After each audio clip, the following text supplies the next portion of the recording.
Okay, आता next बघूया hydrolysis of salt of strong acid and weak base.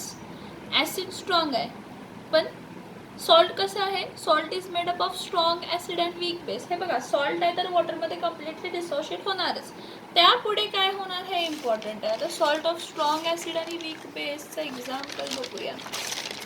Salt of strong acid आणि weak base. मी CuSO4 घेते कारण तुमच्या टेक्स्टबुकमध्ये पण CuSO4 घेतलं आहे. ठीक आहे, हा घेते. Salt derive from strong acid and weak base कोण आहे? CuSO4. आता हा CuSO4 हा सॉल्ट आहे आणि हा डिसोशिएट झाल्यानंतर ना वॉटरमध्ये हा कम्प्लिटली डिसोशिएट होतो. तो CuSO4 ॲक्वस देताना काय देणार आहे? Cu2 plus plus SO4 2 minus ॲक्वस. ठीक आहे, मग तुम्ही म्हणाल हा कोणता ॲसिड आहे आणि कोणता बेस आहे? हा SO4 2 मायनस आहे ना. हां, म्हणजे एवढं लक्षात ठेवा की the CuSO4 is salt of strong acid. आता स्ट्रॉंग ॲसिड कोण आहे? H2SO4. आणि वीक बेस काल मी सांगितलं आहे तुम्हाला तो CuOH twice. CuSO4 is a salt of strong acid H2SO4 and weak base CuOH twice. आता ह्या CuSO4 ला आपण कशामध्ये, CuSO4 सॉल्टला जर आपण वॉटरमध्ये, if we dissolve CuSO4 salt in water, it dissociates completely into CuSO4. CuSO4 aqueous completely dissociate होते. Cu2 प्लस ॲक्वस आणि SO4 2 मायनस ॲक्वसमध्ये डिसोशिएट होते. पण जर वॉटर म्हटलं तर वॉटर कसं असतंय? H2O आहे आणि H2O हा पार्शियली डिसोशिएट होतो. But water dissociate partially into H plus ions and OH minus ions. But water dissociates partially, थोडंसंच डिसोशिएट होते, म्हणजे न कळण्यासारखं डिसोशिएट होते पण डिसोशिएट होते. आता इकडे लक्ष द्या प्लीज, ह्याच्याकडे लक्ष द्या, इकडे लक्ष द्या सगळ्यांनी. मी काय म्हणते, CuSO4 आहे त्यानं काय दिलं? Cu2 प्लस प्लस SO4 काय दिलं? 2 मायनस दिलं. ठीक आहे, वॉटर आहे, वॉटर काय आहे? H प्लस आणि काय आहे तर OH मायनस आहे. एक लक्षात घ्या, SO4 हा स्ट्रॉंग ॲसिड आहे. स्ट्रॉंग ॲसिड आहे म्हणजे तो H प्लस आयन्स बरोबर कंबाईन होणार नाही. आता मी बॅलन्सिंगसाठी तर 2H प्लस आणि 2OH मायनस घेते. काय कारण ह्यांची +2 आहे ना, ह्यांची कंडिशन किती आहे? +2. तर मी काय म्हणते की हा स्ट्रॉंग ॲसिड आहे. स्ट्रॉंग ॲसिड असल्यामुळे काय, जरी तो इथं कंबाईन व्हायला बघणारच नाही कारण स्ट्रॉंग ॲसिड कम्प्लिटली डिसोशिएट होतो पाण्यामध्ये, म्हणजे ही दोघं एक दुसऱ्याबरोबर कंबाईन होणारच नाहीत. पण Cu2 प्लस आणि OH मायनस कंबाईन होणार कारण ते वीक बेस आहे आणि वीक बेस कम्प्लिटली डिसोशिएट होतात का? नाही. म्हणजे हा काय करणार, ह्याच्याबरोबर कंबाईन होणार आणि काय फॉर्म करणार तर CuOH ट्वाइस कंबाईन करणार. थोडे म्हणजे जेवढे मॅक्झिमम OH आहेत ते सगळे ह्याच्या मोस्टली ह्याच्याबरोबर काय करणार आहेत? कंबाईन, थोडेसे कंबाईन करतील, खरं करतील, कारण ही दोघं वीक बेस फॉर्म करतात. आणि वीक बेस लक्षात घ्या की वीक बेस हे कायम कंबायनिंग कपॅसिटी असते, त्यांची डिसोसिएटिंग कपॅसिटी नसते. आपण म्हणतो एखादा सबस्टन्स वीक ॲसिड आहे किंवा वीक बेस आहे तर त्यामध्ये अनडिसोशिएटेड मॉलिक्युल्स जास्त असतात आणि डिसोशिएटेड आयन्स कमी असतात. अनडिसोशिएटेड मॉलिक्युल्स काय असतात? जास्त असतात आणि डिसोशिएटेड मॉलिक्युल्स काय असतात? कमी असतात. मग इथं काय होणार की हा Cu2 प्लस OH मायनस बरोबर कंबाईन होणार. मग काय करणार की ॲट इक्विलिब्रियम काय असते की H प्लस आयन्सचा कॉन्सन्ट्रेशन आणि OH मायनस आयनचा कॉन्सन्ट्रेशन सेम होता. पण जेव्हा तुम्ही कॉपर सल्फेट ॲड केला, हा स्ट्रॉंग ॲसिड आहे म्हणून ही दोघं कंबाईन होत नाहीत, पण हा वीक बेस आहेत म्हणून ही दोघं थोडीशी काय होतात? कंबाईन होतात. काय होतात? थोडीशी कंबाईन होतात आणि हे कंबाईन झाले तर OHचा कॉन्सन्ट्रेशन काय होतो? कमी होतो आणि H प्लस आहे तसं राहतं, म्हणजे H प्लस आयनचं कॉन्सन्ट्रेशन वाढलं. OHचा कॉन्सन्ट्रेशन कमी झाला म्हणून H प्लस आयनचा कॉन्सन्ट्रेशन जास्त असल्यासारखं वाटतो.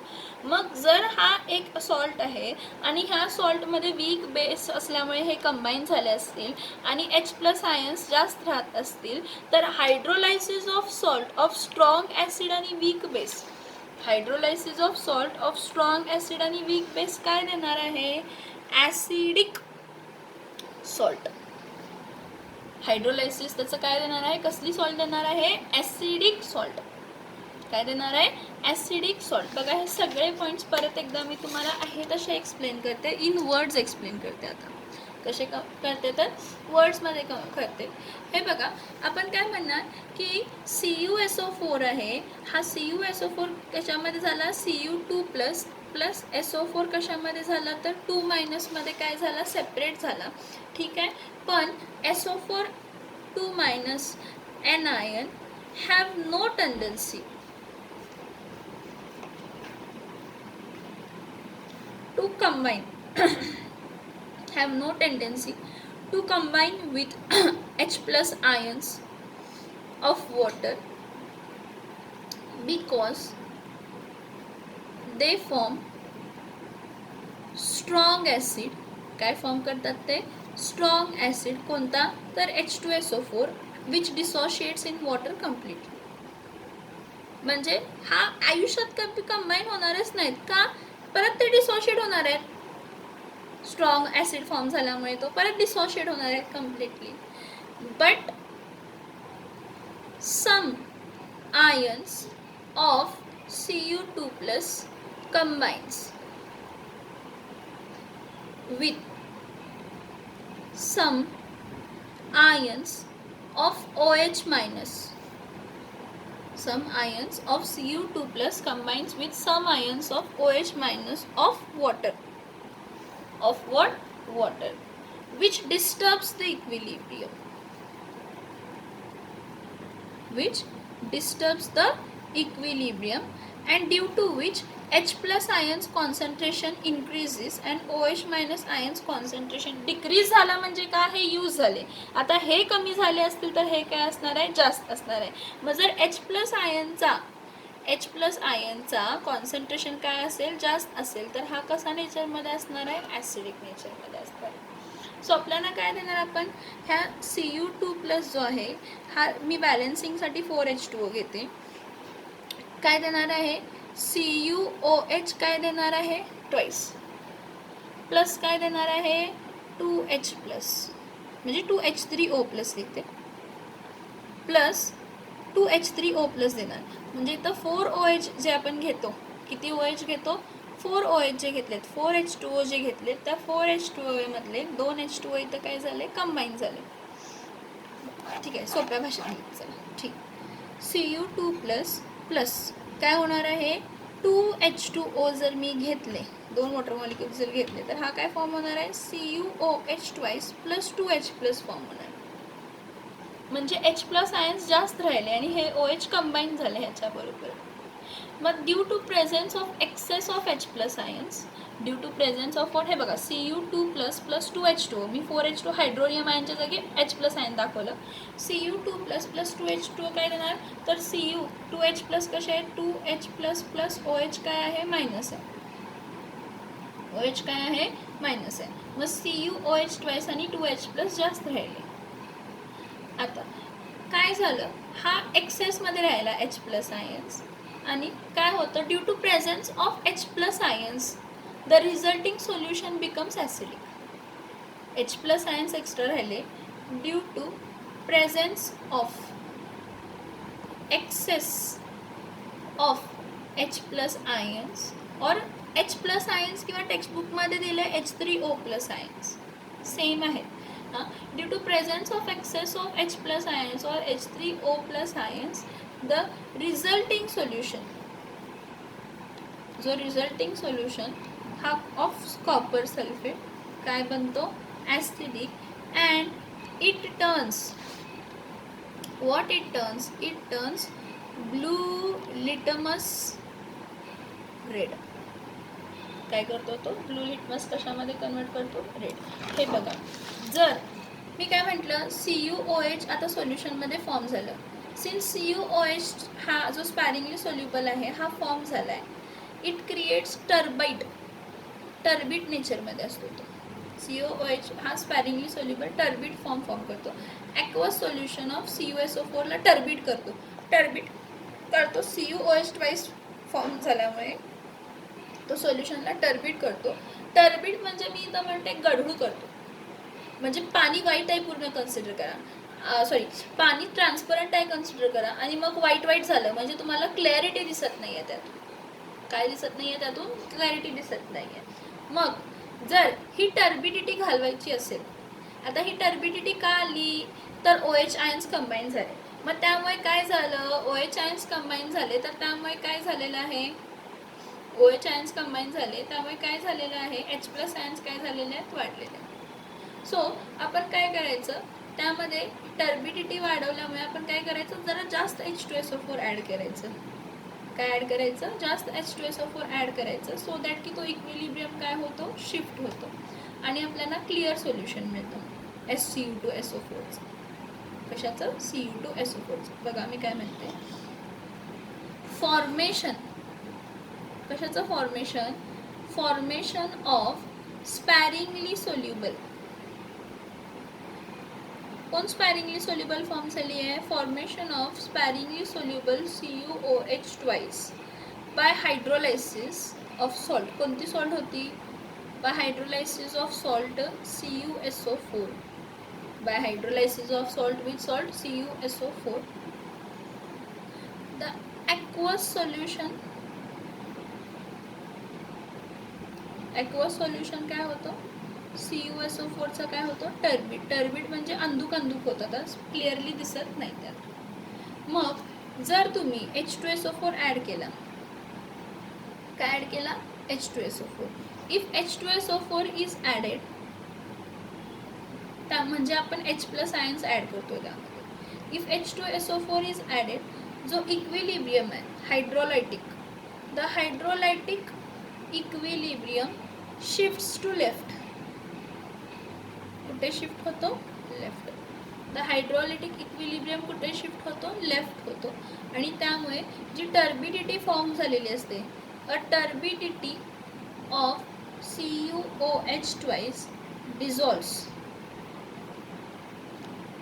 to give what, to give clear solution. काय देण्यासाठी, क्लिअर सोल्युशन देण्यासाठी ती काय होते, म्हणजे CuSO4 मध्ये आपण H2SO4 ॲड केलं की टर्बिडिटी त्याची काय होते, कमी होते. आता इक्विलिब्रियम लेफ्टला शिफ्ट होतो म्हणजे काय बघा, तर Cu2+ आहे प्लस H2O आहे, तर परत मी H2SO4 ॲड केलं इथं, म्हणजे ही जर डिरेक्शन ह्या साईडला होते तर हे आता वाढलं ना, H+ आयन्स पण वाढले, इथं वाढले. इथं मला देताना काय देणार आहे, CuOH ट्वाइस दिलेलं होतं आणि मी म्हणते 2H+ आयन्स दिलेले होते. पण जर मी हे वाढवले तर इथं पण 2H+ आयन आले ना. मग आता दोघांचं कॉन्सन्ट्रेशन काय झालं, दोन्ही साईडला कॉन्सन्ट्रेशन काय होणार आहे, सेम. मी लेफ्ट साईडला H2SO4 ॲड केलं त्यामुळे हा आणि हा काय होणार आहे, इफेक्ट कॅन्सल होणार आहे आणि इक्विलिब्रियम परत इथं शिफ्ट होणार आहे. त्यामुळे जी टर्बिडिटी होती ती टर्बिडिटी काय होणार आहे, निघून जाणार. आणि एकदा एक्सप्लेन करते, hydrolysis of salt of strong acid and weak base. CuSO4 हा salt of strong acid H2SO4 आणि वीक बेस COH आहे. एवढं लक्षात ठेवा, वीक बेस असेल तर कॉम्बिनेशन होत असतं आणि इक्विलिब्रियम डिस्टर्ब होत असतं. मग CuSO4 सॉल्ट आहे, कशामध्ये, CuSO4 सॉल्ट वॉटरमध्ये डिझॉल्व केली तर कम्प्लिटली डिसॉशिएट होते Cu2+ आणि SO4 2- मध्ये. वॉटर पार्शियली डिसॉशिएट होतो, बट वॉटर डिसॉशिएट पार्शियली. मग जेव्हा मी CuSO4 वॉटरमध्ये डिसॉशिएट केलं तर ही दोघं कंबाईन होत नाहीत, कारण हे स्ट्रॉंग ॲसिड फॉर्म करतात आणि स्ट्रॉंग ॲसिड तसेही सेपरेट होत असतात, कम्प्लिटली डिसॉशिएट होत असतात, त्यामुळे हे कंबाईन होत नाहीत. पण काय होतं, हे जे OH मॉलिक्युल्स आहेत ना, हे OH molecules weak base form म्हणजे वीक बेस काय होतो, तो डिसॉशिएट होत नसतो. त्यामुळे हे काय होतात, दोघं अट्रॅक्ट होतात आणि कंबाईन होऊन CuOH फॉर्म करतात. त्यामुळे OHचा कॉन्सन्ट्रेशन सोल्युशनमधला कमी होतं. OHचा कॉन्सन्ट्रेशन सोल्युशनमध्ये कमी झाला म्हणजे नो डाऊट H+ आयन जास्त आहेत, आणि H+ आयन जास्त आहेत म्हणजे सॉल्ट ऑफ स्ट्रॉंग ॲसिड आणि वीक बेस कशी असते तर ॲसिडिक नेचर देते. त्यासाठी आपण एक्झाम्पल घेतलं की CuSO4 आहे. CuSO4ला आपण डिसोशिएट केलं कशामध्ये, Cu2+ आणि SO4-. SO4- anion have no tendency to combine with H+ ions. ते H+ ions बरोबर कंबाईन करत नाही. बिकॉज का तर तो स्ट्रॉंग इलेक्ट्रोलाइट जो की नंतर कंबाईन जरी झाला तर डिसोशिएट होणार आहे, because they are strong acid with dissociate completely. But some ions, same नाही सम आयन्स, थोडी जर हँडरायटिंग खूप घाण येते sorry. Some ions of Cu2+ काय होतात, कंबाईन होतात with some ion of OH-, which disturbs the equilibrium. आणि इक्विलिब्रियम डिस्टर्ब झाल्यामुळे H+ आयन जास्त होतात आणि OH- कमी होतात. आणि ह्यामुळे काय होतं, एक्सेस ऑफ H आयन्स जास्त झाल्यामुळे काय होतं, due to presence of excess of H ions results in a solution CuSO4 as acidic. आणि ॲसिडिक सोल्युशन झाल्यामुळे तो काय करतो, ब्लू लिटमस कशामध्ये कन्वर्ट करतो तर रेड. आता जे CuOH फॉर्म होतं ना, तर CuOH फॉर्म झाल्यामुळे सोल्युशन टर्बिड झालेला असतो. टर्बिड झालेला असतं म्हणजे transparent clear, crystal clear liquid धुंदलं झालं, त्यामध्ये काहीतरी घाण ॲड झाल्यासारखं व्हाईटिश थोडं झालेलं असतो तो सोल्युशन. मग आपण काय करायचं, जर ती टर्बिडिटी घालवायची असेल तर बघा Cu2H2SO4 Cu2H2O मध्ये काय दिलं होतं, CuOH twice + 2H+ दिलेलं होतं. मी जर हे H+ दोन्हीकडे काय केले, सेम केले, तर ही टर्बिडिटी निघून जाणार. त्यामुळे मी लेफ्ट साईडला म्हणजे रिॲक्टंट साईडला H2SO4 ॲड केलं. H2SO4 जर रिॲक्टंट साईडला ॲड केलं तर ह्याचं डिसोसिएशन होणार, त्यामुळे इक्विलिब्रियम लेफ्टला शिफ्ट होणार. त्यामुळे इथं जेवढे H+ आयन्स आहेत इथं पण H+ आयन्स तेवढेच फॉर्म होणार, आणि त्यामुळे जी टर्बिडिटी होती सोल्युशनची ती काय होणार आहे तर निघून जाणार आहे. विचार करा सगळ्या गोष्टींवर आणि मग समजून घ्या. परत व्हिडिओ बघा, जास्त समजेल. मी म्हणते आहे विचार करा, जे काय सांगते त्या गोष्टींवर विचार करा आणि परत व्हिडिओ बघा. नाही समजलं एकदा तर शांतपणे बघा, समजणार फॉर शुअर.